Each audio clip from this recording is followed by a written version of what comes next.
Je suis donc venue m'asseoir. Comme vous avez vu tout à l'heure, c'est ça. Le trait blanc.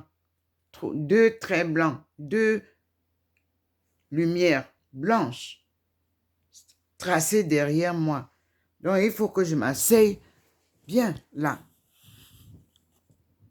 Et écouter le Seigneur.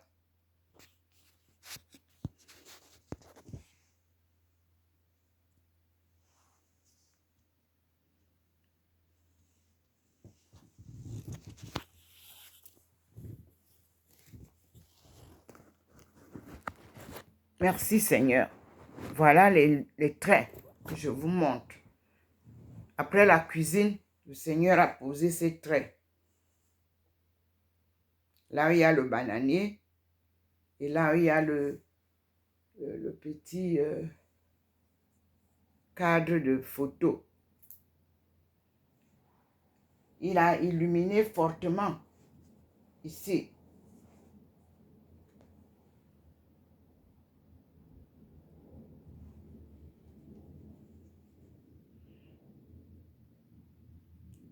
Et il nous parle de langues.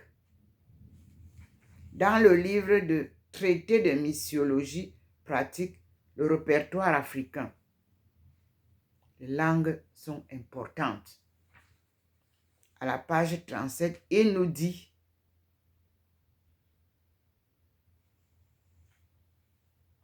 les Bantous, 3 grandes sections, occidentaux, orientaux, méridionaux. Les premiers sont agriculteurs, les deux autres éleveurs. Les idiomes bantous ont la structure agglutinante et se servent surtout de préfixes. Chacun des préfixes indique une classe particulière. Préfixe M, M'-O-U-M, ou Omu, pour le singe. Ba, Wa ou Va, pour le pluriel. Ba, Wa ou Va, pour le pluriel. A et Ma désignent tout ce qui peut se dire droit. Donc, pas les petits enfants qui marchent encore à 4 pattes, etc. Non, on parle de la vraie langue. Ce n'est pas les enfants, parce que les enfants vous disent pas maman. Non, ce n'est pas ça. Donc, il nous est dit, la culture bantou, manioc, banane, igname, mil. Vous avez vu que les bars sont venus se mettre ici, non? Et on a le bananier. Donc,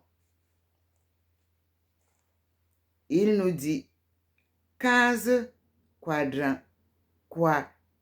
quadrangulaires dans l'ouest, au toit à double pente, circulaire avec toit conique ou en coupole à l'est et au sud.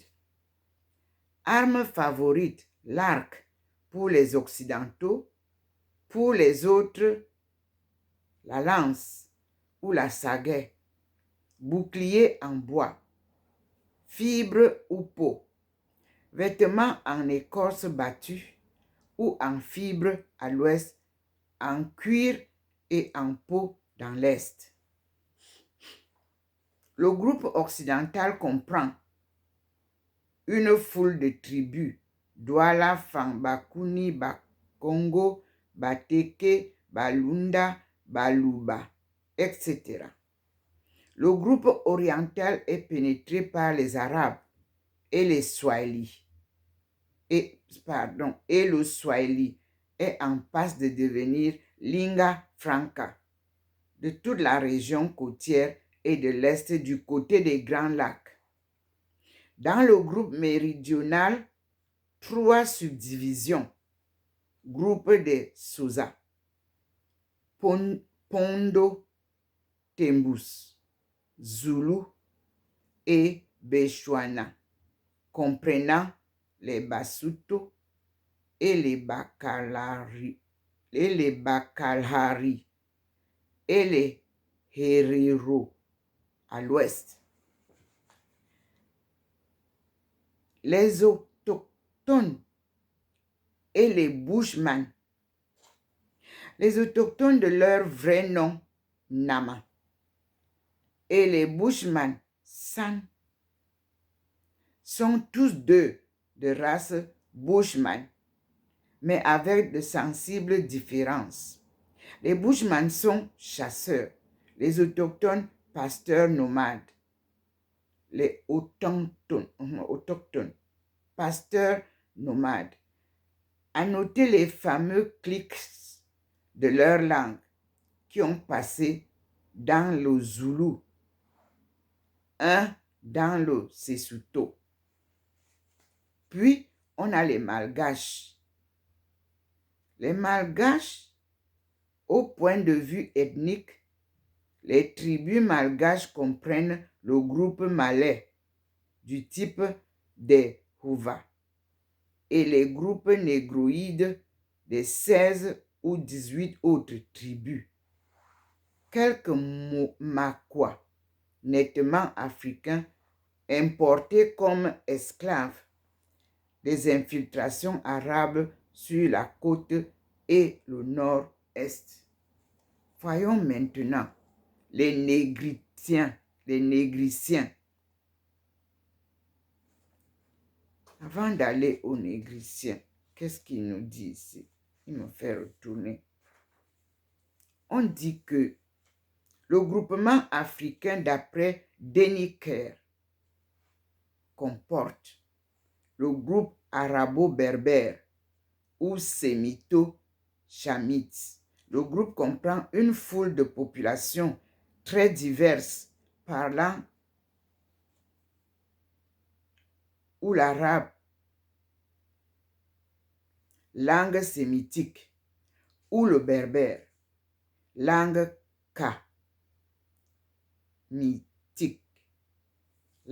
kamitique. On entend sous le nom de Kabyle, en arabe Kaber, égale tribu. Les berbères ou les arabes nomades ou semi-nomades de certaines régions du nord de l'Afrique. Si le type arabe est pur entre le Nil et l'Asie, l'arabisation s'en va décroissant à mesure qu'on s'éloigne davantage dans l'ouest. Les Arabes de l'Afrique du Nord sont aux 3/4 des Berbères plus ou moins arabisés. À noter un véritable contraste entre les Berbères sédentaires et les Berbères nomades. Signalons spécialement les Touaregs,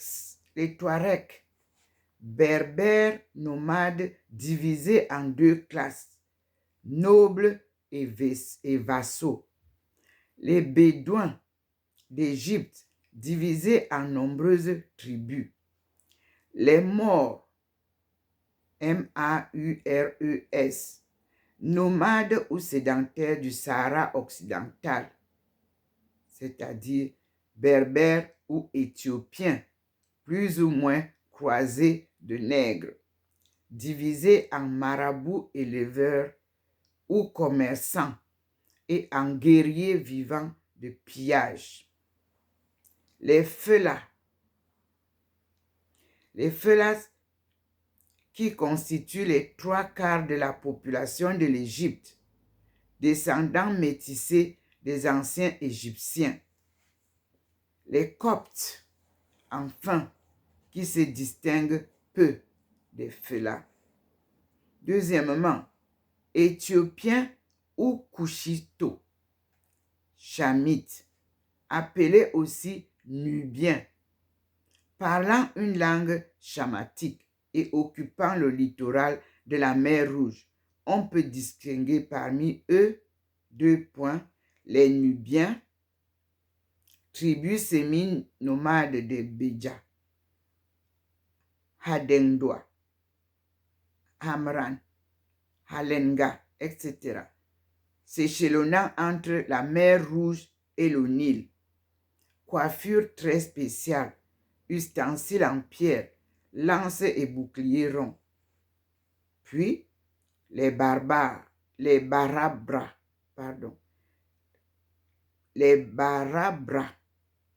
agriculteurs, croisement de Fela et de nègres.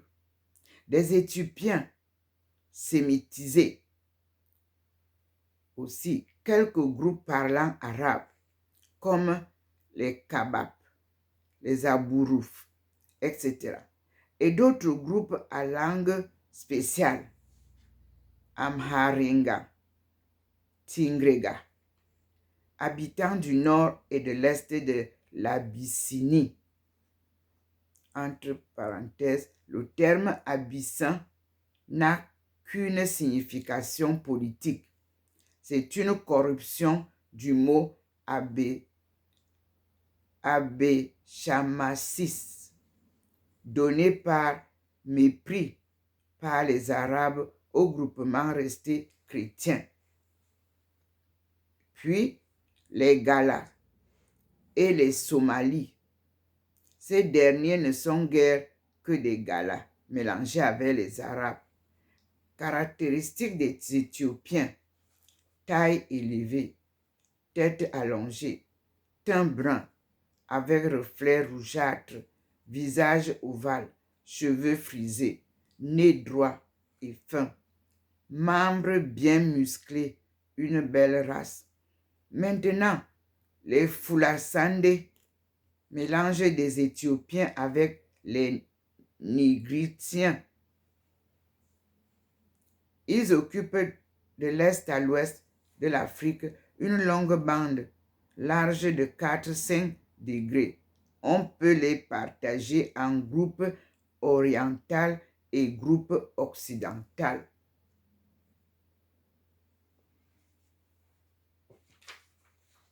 Ils sont groupe A, oriental, Maasai, Turkana, Nyam-Nyam et Sande, Mangbetu, etc. Ces deux dernières tribus ont des traits très particuliers: anthropophagie, ornements aux narines et aux lèvres perforées, bracelets en spirale, armes spéciales, etc. Ces tribus sont d'ailleurs entourées de groupements très variés et à dénomination sans nombre, dans le détail desquels il est impossible d'entrer ici. B. Groupe oriental, Fulbe ou Peul, parlant le Fulbe ou Poulard, idiome agglutinant à suffixe comprenant 17 classes de noms, 12 pour le singulier et 5 pour le pluriel, ayant chacune un pronom et un suffixe spécial, ba, ba, pour le pluriel de la classe des hommes, dam, dam, au singulier pour la classe des liquides, etc. Les Fulbe sont des éleveurs. On comprend donc qu'ils ne soient descendus nulle part sur les côtes où manqueraient les pâturages. Les Nigriciens, c'est la population nègre, ne parlant pas le bantou. Caractéristiques: taille élevée, dolicocéphalie très prononcée.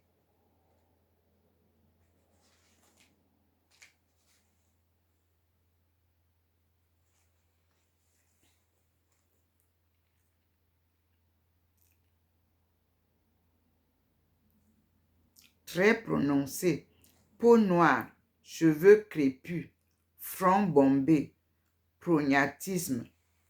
4 grandes sections: nègre nilotique. On a Nuba, Funge, Nuer, Shilluk, Dinka, Bonko, Kaliko, Madi, Bari, Achali, etc., etc. B. Négriciens du Soudan central, Bagrirmi, Kotoko du Cameroun, Borlawa, Ngassar de Nigerie, Kanouri, Sokoro, etc. Mais surtout les Haoussa, nation importante qui domine dans une vaste région. La langue Haoussa est devenue dans la contrée du Niger la langue commerciale. Grande variété de types. C. Négriciens du Soudan occidental et du Sénégal. Plusieurs subdivisions. Premièrement, des peuplades mixtes à l'est du Niger. Deuxièmement, les peuples mandés ou mandingués. Ça, ce sont les gens que je recherchais. C'est notre tribu du Cameroun qui est reliée aux Mandingué, aux Mandé. Les tout couleurs, les Wolof. Pour la section à signaler le Songhai et surtout les Mossi, ça c'est aussi très important. Pour la deuxième, on peut distinguer les Mandés. Les Mandés septentrionaux parlant les dialectes tamou. Les centraux parlant les iodomes tam. Voyez, là on est dans les mots aussi là. Les méridionaux parlant les dialectes font. Maintenant, les tout couleurs, au mieux t'écrour, sur la rive gauche du Sénégal, parlent le dialecte poupar, pur. Les Wolof sont peut-être les plus noirs de tous les nègres. Puis on a D, les Négriciens du littoral, de l'ouest à l'est, Diola, Feloup, Papel, Nalus, Bassa, Cruz, Assiniens, Zema. Les plus beaux des nègres Ashanti, Tout, Fanti, Ewe, Pangui. Pangui, là, on se retrouve. C'est là. Mayi, Yoruba, Bénin, Ibo, Egbera, Egara, et bien d'autres qu'il est impossible de détailler. Cinquièmement, les négrilles. On les rencontre assez étrangement dispersés. 3 groupes principaux. Les Ewe, à l'est dans la grande forêt africaine, Ituri. Ceux du centre dans les forêts de la boucle du Congo. Ceux de l'ouest connus sous le nom de Babongo. Donc, nous avons les langues maintenant. Le chapitre 10 de ce livre nous dit les langues de l'Afrique. L'Afrique est un pays tentant pour les amateurs de synthèse. Elle s'y prête d'ailleurs assez bien. Son homogénéité physique fait naturellement conclure à une certaine homogénéité religieuse, raciale ou linguistique. La première synthèse linguistique africaine date de 1880. R. Suisse, en tête d'un ouvrage paru à Berlin intitulé Nobische Grammatik, essayait dans une introduction devenue célèbre de grouper les langues du grand continent en 3 classes, qui sont les langues bantoues au sud de l'équateur, Les langues de la zone intermédiaire dont le fond serait bantou avec infiltration chamitique. Les langues chamitiques originaires de l'Asie, d'où sont venues aussi plus tard les langues sémitiques. La division pour séduisante qu'elle soit est trop simpliste. Et il est difficile, en particulier, de réduire en un seul groupe ce que Lepsius donne comme seconde catégorie. Westermann, dans son livre Die Sudansprechen de Hambourg 1911, suivi par Struck et Meinhof, considère la seconde zone de Lepsius comme occupée par un groupe soudanais, mais avec inclusion des langues chamatiques telles que le Nuba, le Kunama, le Baria, le Dinka, à quoi l'on a ajouté que toute la section occidentale de ce groupe dit soudanais est étroitement liée au Bantou. Au nord-ouest, après une partie nettement soudanaise, on voit apparaître une région à langue bantou. Grande difficulté d'ailleurs dans le centre et dans l'est, où se constatent des mélanges déconcertants. Meinhof, cependant, conclut à 3 types fondamentaux: chamitique, soudanais et bantou. Dresle, à son tour, dans les articles parus dans l'Anthropos 1921 à 1924, Die Gliederung der afrikanischen Sprache, établit des groupements secondaires avec des mélanges difficiles à débrouiller. Et il cherche à mettre sa classification en concordance avec les cycles culturels. C'est la même pensée qu'inspire le grand-père Smith.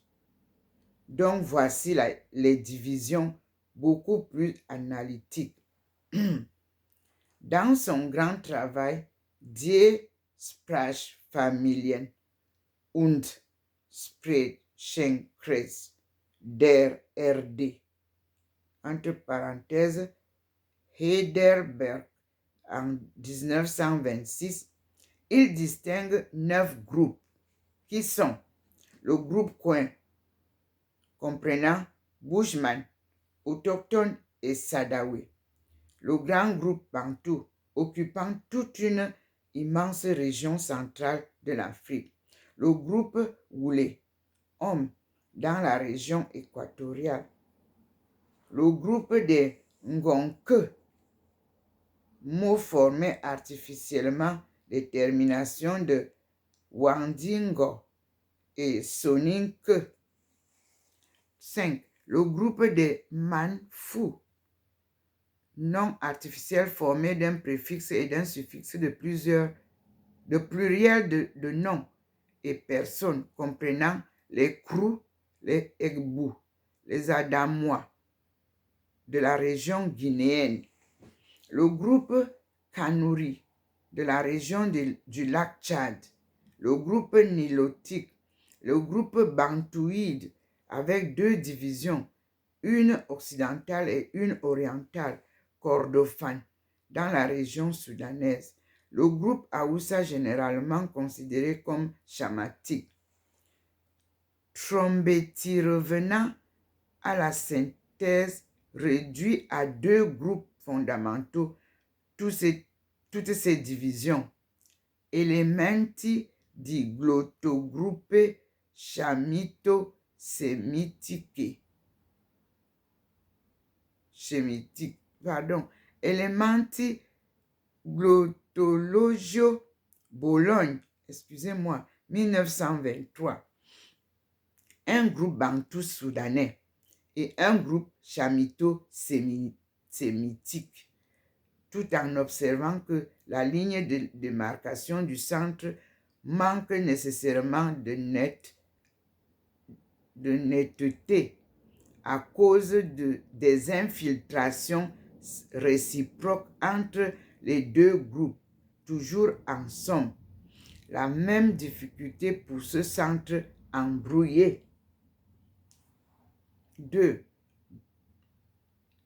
Il donne des langues chamitiques les subdivisions suivantes. 1. Chamitique septentrional. 2. Égyptien, berbère, Haoussa. Deuxièmement, Bas-Couchite. 2. Béja, Somalie, Gala. Troisièmement, Nilotique du Nord, Nuba, Baria, Kunama. Du Sud, vous avez Dinka, Chiluk, Bari, Maasai. Quatrièmement, Chamitique méridional. Vous avez Sandawe, Mboulouk, Ufiomi, autochtone et Bushman. Westermann introduit dans ces divisions quelques distinctions. Il partage le nilotique en nilotique